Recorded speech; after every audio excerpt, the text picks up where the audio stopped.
Raptor story is really interesting. It seems like almost the arc from there to here.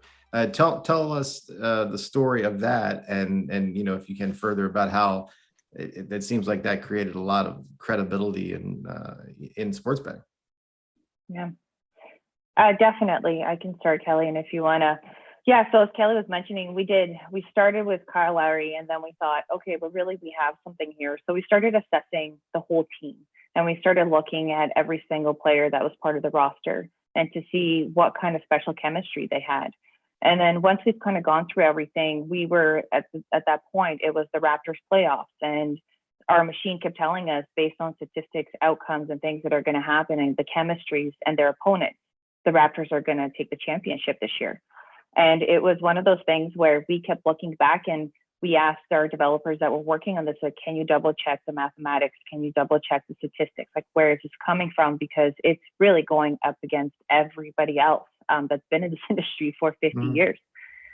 So when we went back and we looked at it, we noticed that the sheer numbers and the chemistry between these players that it was looking at from a statistical basis, not a biased kind of our human experience and expectation, we realized we had something special, but we kept it quiet because quite frankly, you don't want to have your kind of jump off and you're calling for the wrong team that everybody's going against. Sure enough, though, I wish we did publish it because we do have that to prove now. It's all backlogged in the database, but we were calling for the underdog and we had the basis behind it. It was statistically converted into numerical format that it was just favoring the Raptors that year to win it. And once we realized that, we decided to take that on to NBA. And then we thought, you know what, let's look at NCAA college basketball, because we always wanted to look at that experience in what it was like in college basketball and those players coming up and then converting into professional sports. And sure enough, as we took our model, we did the training, we did the structure, and we looked back at college basketball and realized our success rate is even higher than it is in the professional leagues. So we were extremely excited about this, and we started sharing this information and this data of just the outputs that we were providing with some of our now advisors. At that point, they were just investors we were talking to, and other partners such as Sports Radar. We ended up in their accelerator program, and now we are partners with them, and we provide them this insight data for hockey and basketball. And we just, once we kind of showed them, they thought, you know what, you guys do have something special here. And we realized absolutely we do. We're taking this unbiased data and we're having great successes with it. You touched on a lot of questions that I want to ask you, but how early did you hit upon this Raptors prediction? Because as you said, people who thought they knew what they were talking about must have thought you were bonkers. It was really early on. We were actually out when we had them. This was in their second round when we started seeing a massive, there was a massive grade to go towards the Raptors, and the whole momentum picked up on the machine and it kept going. So it was their second round of the playoffs. And that's when we realized that the Raptors were going to take the championship. And then we got validation at the starting of the championship series where our machine was really pushing for the Raptors to be the ultimate winners. And we realized at that point, there's some certainty behind here. So it was fairly early on in the playoffs where the momentum picked up for the Raptors. I love the term "our machine." I have this vision because AI fascinates me, and machine learning and all this in general.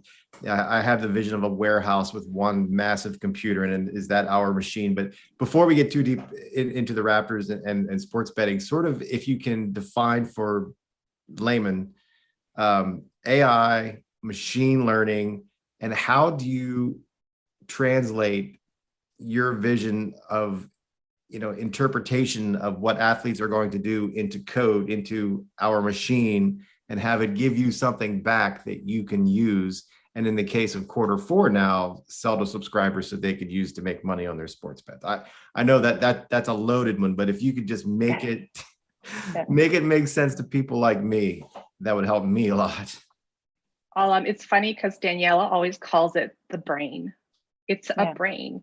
And I want to clarify right off the top that we're one of the only organizations that have a deep learning neural network. We have validated artificial intelligence. There's a lot of groups out there that claim that they have AI and they just have spreadsheets or simulations, whereas we actually have artificial intelligence that takes in data.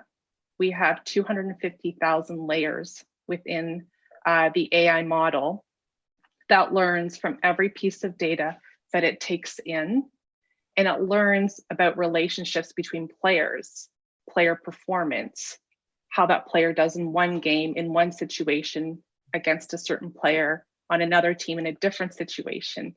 And so the brain, like a human brain, starts to learn patterns. It starts to take all of that historical data. I mean, with basketball, we go back 6 years, football the same, and it starts to come up with these patterns, and it starts to predict. So that artificial intelligence, it is just like, it starts out as a baby brain, and then it grows and it learns and it becomes, as Daniela calls it, the machine or the brain. And Daniela knows a lot more on the intricacies there. Yeah, but I think you did. I mean, Kelly's kind of nailed it here. If we're going and we're just talking about it kind of in a shorter version, that's exactly it. It is the brain. And right now, our AI, I would say we're currently a teenager brain at this point, but an extremely intelligent one. And what I know it's tough. I have a few, so I know what that's like. I'm telling you. But yeah, no, it is a teenager brain, but an extremely intelligent one, where we've kind of grew it from the baby form over 2 years ago, and it keeps on learning every day.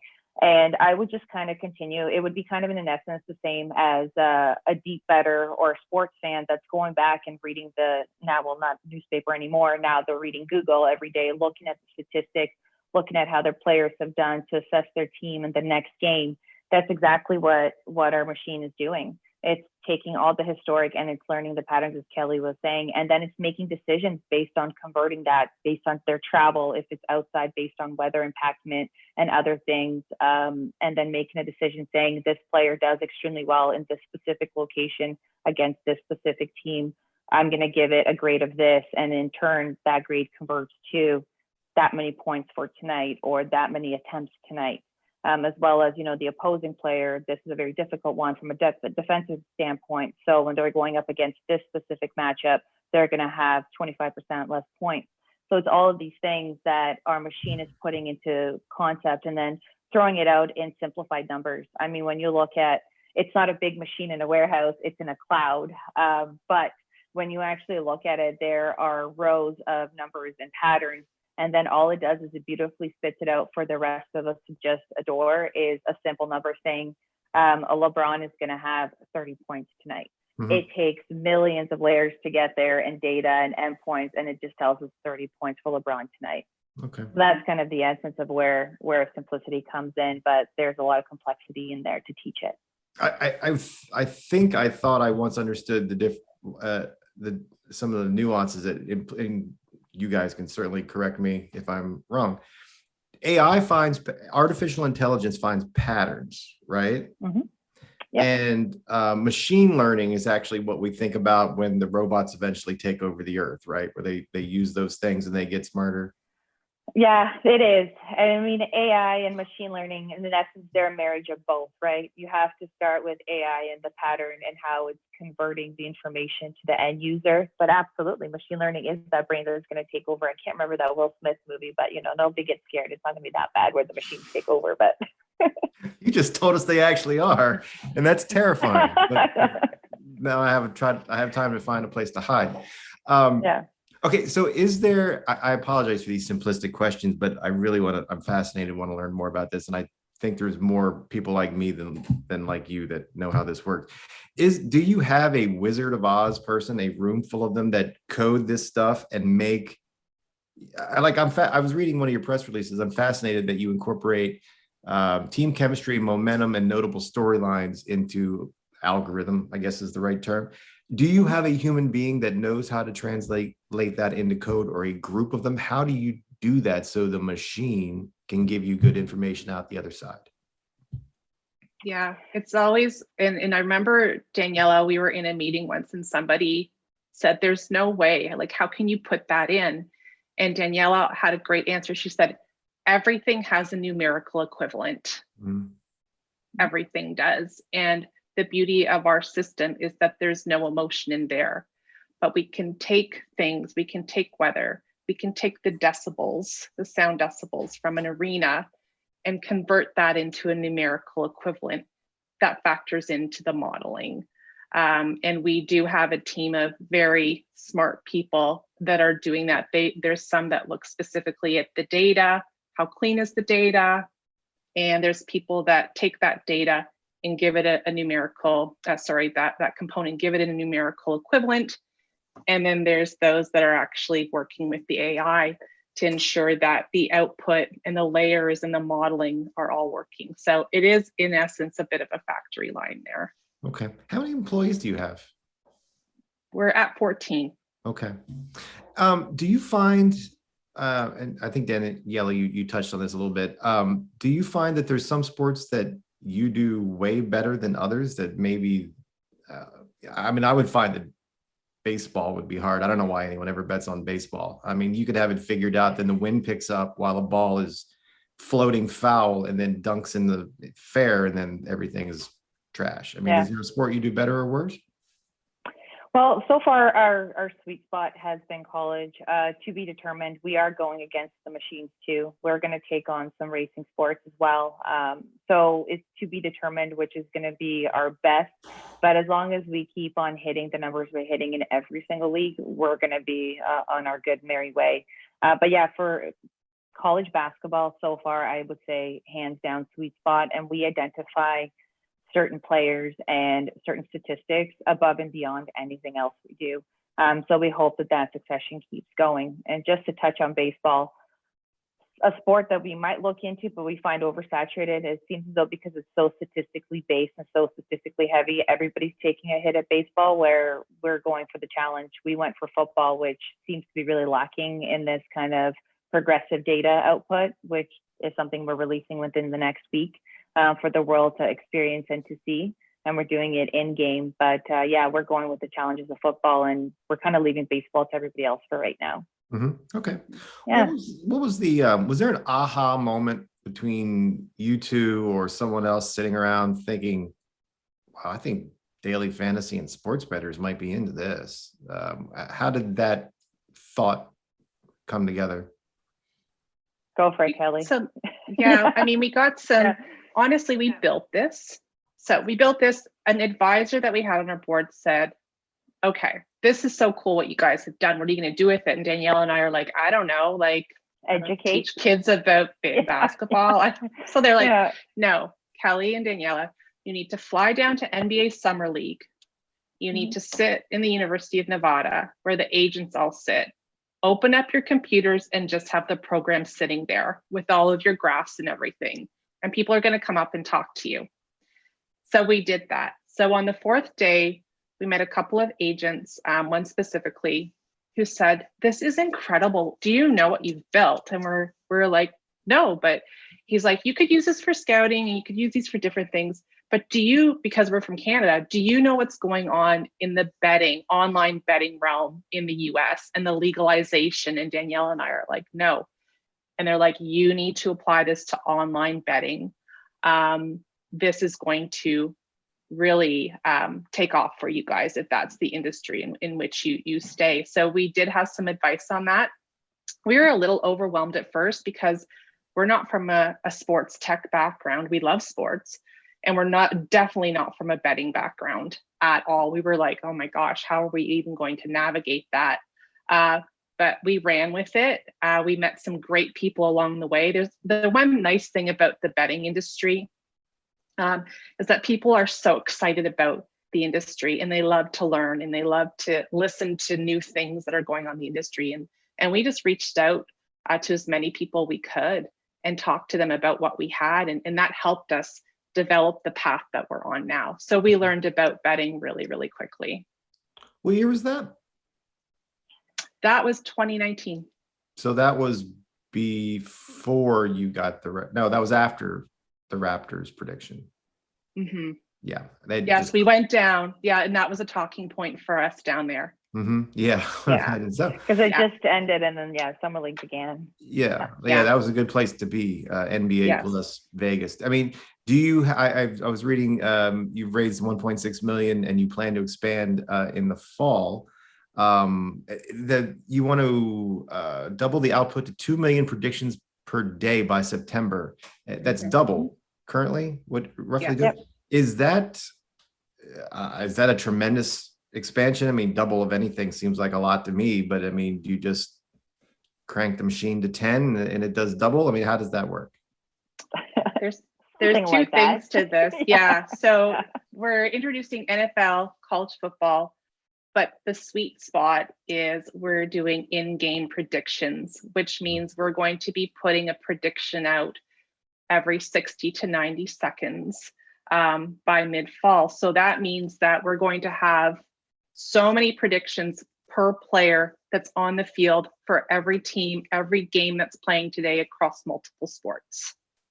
So those in-game real-time predictions are our golden egg, and those are dropping in the fall. So that's where you're going to see a lot of doubling of available data. After a lot of debate back and forth, we utilized our the B2C, so where you can go in and utilize our website for all the predictions. We kept it very open so we can study the behavior in the market of what would end up being the users that would go in and take this data in. But ultimately, we were always preparing and ahead on the roadmap to be a B2B supplier. So for us, we already have maintained great relationships and signed various contracts with some notable companies. We even helped Steve Kornacki do the show calls for the regional playoff stuff that he was doing for the Steve Kornacki show on NBC. He was utilizing Q4 predictions to kind of get in there in probabilities with the help of Sports Radar. So we definitely are extending on those relationships. We are B2B focused. And then we have a number of big names that are currently looking at us that we're finalizing contracts with to work with us around football. And then in the fall for the rest of the sports that we're leveraging, that they can go ahead and take that information and then put it out there to their audiences they want or foresee. The beauty of this, as Kelly was mentioning, 2 million endpoints of data. You have the ability to filter, create your own story however you'd like. All we're doing is we're giving you the data and we're giving you the power to make a decision how you want to use it and how you want to transfer that to your users. Okay. Kornacki's a great name drop. I know, thank you. That's good. Use that one as much as you possibly can. So I couldn't go subscribe now and have the machine make me really smart. No. Okay. All right. But so like, for example, and I'm confirm if we can break some news, but if DraftKings wanted to, I don't know what the term be, subscribe to you or buy you, acquire your services, that's the kind of a sports book you're going to go through. Okay. Yeah. So we're looking at sports books, DFS. So basically what we offer now is an API or a data stream, and you can pick which data you want to purchase from us, and then it is connected into your system. So that model is B2B, and we're not going to chase all the consumer. We're going to partner with groups that are going to push all of our data out to their end users. So there's sports books, DFS, and a real sweet spot has been media and content creators and analysts that are writing their own content. So we're not just in the betting space. Like, this is going across the board, anywhere where content can be used. So it might be an analyst that's talking about probabilities, or it might be a sports book that wants to present some hints for their bettors, or maybe even a sports book that has their own lines running, and they want to run our lines to see why all of a sudden does Q4 have a spike in some of their predictions, and do we have to adjust our own lines? So the data can be used in many ways. I would assume you have competitors. Of course, you're not going to name them, and I'm not going to ask you to, but I know that there were a lot of AI-driven ventures out there, and it seems like some of them fell back to earth like meteorites. But it seems like there is interest but space for you guys to excel and do what you have done well so far. Yeah, absolutely. And we do have, I would say, a couple of actual legitimate competitors in this space. It is definitely something that a lot of technology tries to merge into the sports betting, and then some works, some doesn't. For us, we have a grander view, and the information that we're providing and the quality of our data that we're providing gives us that edge above everybody else on the market. So there's definitely there, and every day there's somebody else coming up. But unfortunately, what kind of stands true at the moment is there's a lot more fakers than the real things right now. So we're able to kind of come out and trump them pretty easy once they actually see our infrastructure versus theirs. So it's good. And, you know, you want a healthy, competitive market. It means you're doing something right. There's definitely a want and a need for it. So the more people keep popping up, the better it is for everybody involved. Well, I would think the number, and correct me if this has changed, the 74% success rate, is that still right? I mean, I think I would get that a neon sign if I were you. I don't know what else you have to tell people, considering what's considered successful as a sports bettor. Yeah, and it varies, in all fairness. So we have metrics on just about everything. Some of our success rates are even in the high 80s on certain statistics against certain players. So when it comes to prop betting, certain teams are extremely high, and even playoff outcomes. I think our playoff for NHL this year was the accuracy was somewhere around 75%, which is significant. We had 100% calls on multiple series of how they were going to go and what the winds were going to fall. So there's definitely a lot of points there that we're working with. And yeah, we want to flash that, but at the end of the day, it's accuracy. It's also the data that's coming in that's extremely important. And we don't want to walk away from that too. There's so many ways you can use that to tell your story. So we want to make sure that everybody understands the sheer capacity of quarter four. It's not just accuracy, but it's the quality of data that you're getting. Mm-hmm. Not to be conspiratorial or a downer, but are sports books going to want to put your info out there if you're giving 74% to the paying customers? It may be bad for business for FanDuel or DraftKings. And that's why with Sportsbook, we offer a different service for them. There's a couple of ways.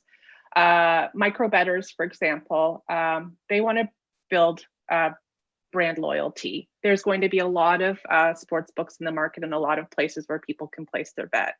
So if you're supporting that new bettor, the tech savvy bettor, or that micro bettor with a little bit of help, that's a way to build brand loyalty, because everyone's fighting for the market right now. The other example I did give was, can a sports book that already runs their own lines use our lines to help their analysts make some better decisions about the lines they're passing out? So because our data can fit into so many B2B opportunities, there are places, there are sports book, they're like, why would we use you? And you're like, well, you would use us to make your own lines better. You would use us to help build loyalty with bettors on your website. So there's a business model for a lot of our target market. No surprise to you, in the US and in the sports betting industry, I know you're that and you're many other things. There are not a lot of females, and certainly not in CEO positions or founder positions such as yourself. I mean, it must be rewarding to be successful at this and to do this. I mean, how do you see your place in the industry in that regard? It's a shame that question has to be asked, but it really is true. There's just not a lot of women. What's your feeling on that? Yeah, Danielle and I, we're glad to represent, but in the end, it's business. And we are brilliant. We're tech founders. We're progressive. We're aggressive. And we want to be at the table with everybody else. And we deserve to be at the table with everybody else, regardless if we're female or male. And I think that's just what we've always put forth. We've put that forth to our marketing agency. We've put that forth to everybody. And honestly, I can say that there's a lot of people that, have really propelled us through this. They're like, at first we were like, wow, there's these great women from Canada and they're in this space that no one else has women in, and they're tech. But then they get to know us, and then it's almost like that dissolves, and they're like, okay, now we really understand why you're here. So I just think we're at the table with everybody else. Danielle, I don't know if you have further there. I agree. We've always been like that. It's always business first. But the other thing is, I think we're kind of, and I'm sure you're kind of getting at this, and I'm sure you've seen it, is women founders are in certain industries. And I feel like Kelly and I are driving that, where we're saying, okay, well, that doesn't necessarily have to be the case anymore. And when we started, we had a lot of issues with that. A lot of women supported VC funds, or even just anything to kind of help us along the way, or guidance was not in the industry that we were going after, because it was just something that was so different. So in the end, we hope we also inspire. I mean, it really shouldn't be a gender thing. It should be a competency question every time you're trying to do something like this. But we do hope and we inspire some of those young ladies out there and whomever. I mean, at the end of the day, it doesn't matter who it is. Pick up something you love, put some work into it, and get after it. Work hard to get it out there. And that's exactly what Kelly and I did. Does legal sports betting in Canada, the future advent of that, does that change the business plan at all, or is it just spread it across? Another one. Yeah, opens up opportunities for sure. We already have hockey. Is there curling? There's some Canadiana sports that we can get involved in quickly. We're in Canada, we're in Toronto, so we're happy to partner up with groups that are trying to like navigate this area a little bit. Proud to be Canadian and proud to be part of this momentum, betting legalization that's happening here too. So for us, it's all business. You ever look at one of the outcomes that comes out of the machine and just think, no way? Yes. Okay, all tell the me time. one. Let's hear. Montreal and Vegas series. 93% probability that the Montreal was going to take out Vegas, and I thought it was a joke. 93. I was like, no, 93%. Like 93%. It was, and the Jets as well. I mean, look, I'm a Toronto fan. I mean, it's fair enough because I live here, but that was hard for me. But then the Jets, I thought, no way. I mean, Montreal had a lucky go, but no, it picked the Jets to kind of go on, and then Vegas was just mind-blowing, and then it went against Boston. I mean, again, not something I would think as a hockey fan to go against Boston, but sure enough, that was another one where I was like, what are we talking about here?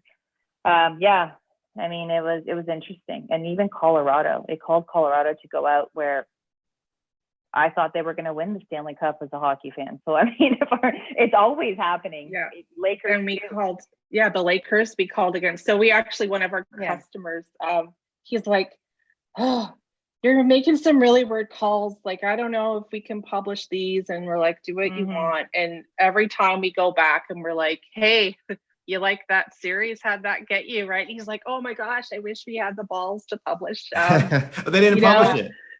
No, they didn't publish the 93%. Well, it was no, and I mean, and now looking at it, like, damn, and they kind of like really muted, like, we shouldn't really publish this yet, and I'm like, and what do you say, right? As somebody that's, we have a lot of inherited bias ourselves as humans and sports fans, right? So I'm kind of in the same boat. I'm kind of like cringing. I'm going like, I don't think so. I'm like, but you got to believe it, and then it kind of. Our brain, our model teaches me every day, just believe in me and trust in me. And clearly it proves me every single time. It's like, okay, get rid of your bias and just start listening to me, what I have to say, type of thing. Wow. I mean, the Canadians were the worst seed in the playoffs. I know. They shouldn't have even made the playoffs. Like that was kind of like. Trust the machine. I think those are the only words we need to take out of this. Okay, let's play the hypothetical game, which everyone just loves in business. Plug this into the machine. 5 years from now, where's your company? What's it doing? Yeah, we're really, as we're choosing our business partners right now, we're looking at strategic partnerships because this industry continues to grow and we're disrupting in here. So we are looking for strategic partners. And ultimately, we want to become part of a bigger organization through acquisition. And we're looking for groups right now, doing work with them and figuring out who those other really progressive groups are that are going to push boundaries with us. And ultimately, that's where we want to be.